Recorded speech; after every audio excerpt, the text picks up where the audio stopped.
welcome to Reading with Renee.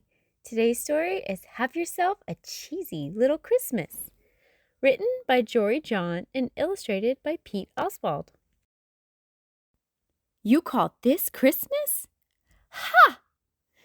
Christmas isn't Christmas unless it's a big Christmas.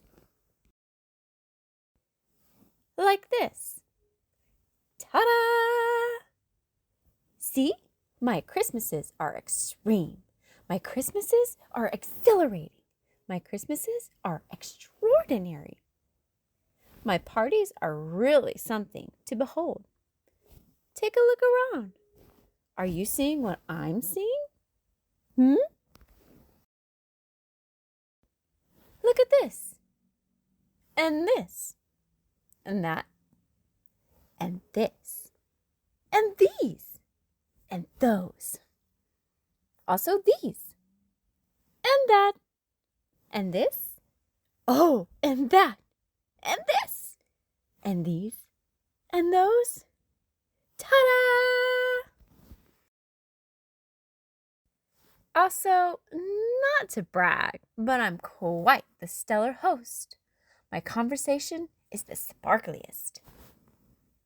My jokes are the funniest. My laugh is the loudest. Ha, ha, ha, ha, ha, ha, ha. My decorations are the shiniest. My tree is the tallest. My snacks are the tastiest. My dance moves are the snazziest. And just when you think the festivities are over, I show up with another surprise. Bam! And another. Boom! And another. Bling! Also, you've never seen anybody give gifts like me. It's a motorboat. Enjoy! And you've never seen anybody get gifts like me. Hurrah! I will outmatch anybody when it comes to presents. Hey, thank you for the wristwatch. Here are 5 wristwatches in return. And when you finally exit a big cheese Christmas party with your complimentary tote bag filled with extravagant and expensive gadgets, you're absolutely exhausted from revelry. Get some sleep, my friends. After all, if you can't win at Christmas, what's the point? So, to sum things up, my parties are the stuff of cheese legend. Yes, I absolutely dominate the holiday season, and I always eclipse my previous efforts like the shining star that I am. And it's gone that way year after year after year. Until this year. Here's what happened. I was getting ready for my Christmas celebration, the absolute biggest party I would throw until my big cheese New Year's Eve bash. I always had to be the best dressed attendee. It was a must. So, I was preparing my special party, hosting outfit, when suddenly the washing machine started making some weird noises. There was this buzz. Bzzz. There was this clank. There was a rattle. There was a jangle. There was a clatter. I froze in my cheese tracks. What was the matter? Should I have hand-washed my outfits instead? Perhaps. Were there too many sequins? Maybe. Was the cape too long? Probably. Because, without any further warning, the washer started to overflow. I tried to pull my costume out of the machine, but it ripped in half. I couldn't believe it. I watched in horror as the laundry room flooded, and then an indoor river of slimy, sudsy sludge rushed into the hallway and out into the living room and beyond. At that very moment, at least 7,000 twinkly lights on my giant tree started to flicker. Then they all went out with a singular pop. Pop! Ugh! I uhhed. My enormous refrigerator was next. It fizzled out with a bloop. Bloop! Sheesh! I sheeshed. I looked around in dismay. My house was completely trashed. Urgh! I urged. I spent the next hour cleaning up the mess. It was wet. It was smelly. My back hurt. I was woozy. And it felt absolutely endless, like trying to tidy up a swamp. At this rate, there was absolutely no way I could still have a party. Alas, I was finished, done for. Christmas was ruined. I fell onto my back with a whomp and a sigh. Whoomp. Finally, I grabbed my phone and dialed the first cheese friend who came to mind.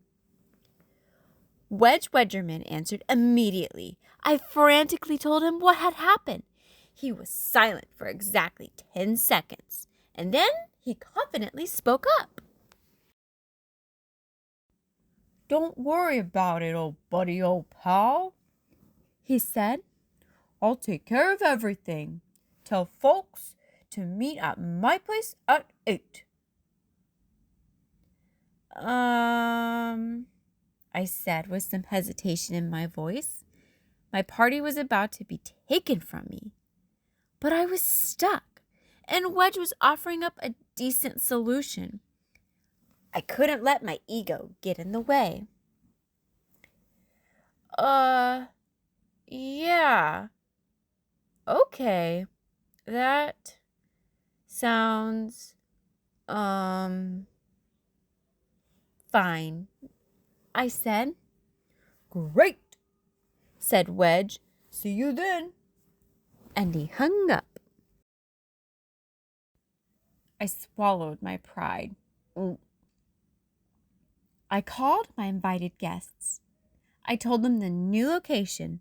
I tried to sound excited. Then, even though I was achy and exhausted, I got ready to go out. I managed to salvage one key part of my outfit. Not bad. Then I was off to see what Wedge Wedgerman had dreamed up. "Hey, everybody, shall we?" Wedge's house was nothing like mine.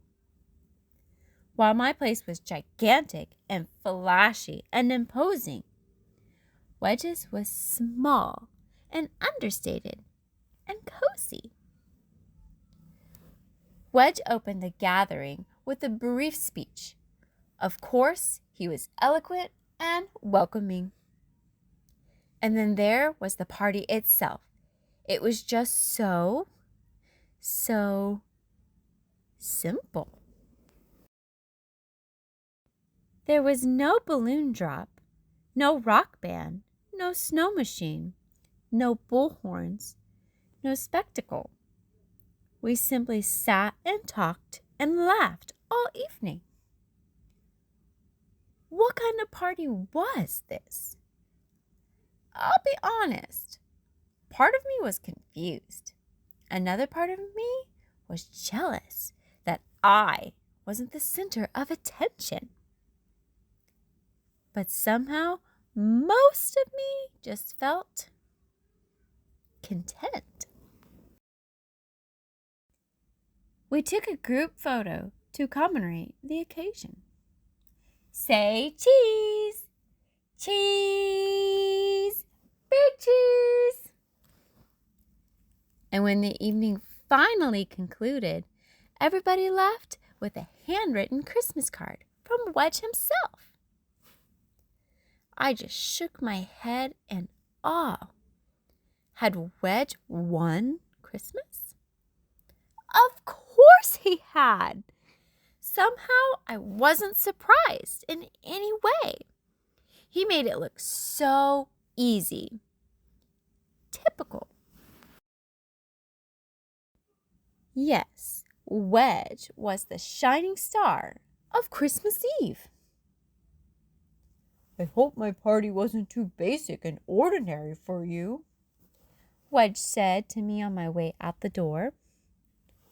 It was wonderful, I said. Sure, yes, perhaps I would have added a spotlight and some fireworks and a giant Christmas tree and some artificial snow. But yeah, it was still really nice. Thank you for saving the day and also my reputation. Anytime, said Wedge. Maybe next year we could throw a party together. That sounds swell, I said. Wedge smiled and gave me a high five and also a little hug. I waved goodbye and walked home, whistling a Christmas tune along the way. And while I strolled in the crisp, late December air, I realized that maybe this was what Christmas was actually about.